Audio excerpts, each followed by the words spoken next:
இந்துத்துவ இதை முன்னெடுக்கிறாங்க. அதிமுக வாக்காளர்களை இந்துத்துவமயப்படுத்துறாங்க.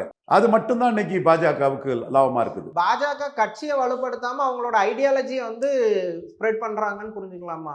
Ideology spread பண்றாங்க. கட்சியும் வளப்படுத்துறதுக்கு அண்ணாமலைக்கு உழைப்பு வீண் போகாம அண்ணாமலை ஹீரோவா எடுத்த 11.4 விழுக்காடு வாக்குக்குள்ள சீட்டை வாங்கினாதான் அந்த ஓட்டு டிரான்ஸ்ஃபர் ஆகும்.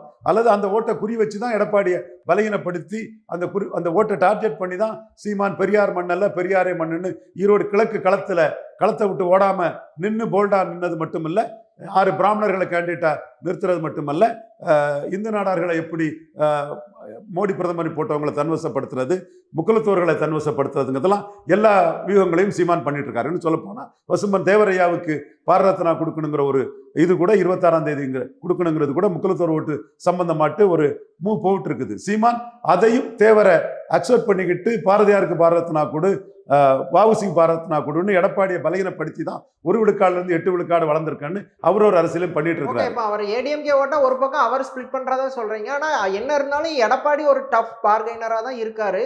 சீட்ல பிஜேபி நினைக்கிறது நடந்துருமா? கஷ்டம். பட் நடத்தலைன்னா 29ல் மோடியை ஏமாத்திடுவாரு. அதனால ரஃப் அண்ட் டஃபா இருக்கணுங்கிற கருத்தை நாம சொல்லிட்டு இருக்கோம். எடப்பாடியை அண்டர் எஸ்டிமேட் பண்ணலைன்னா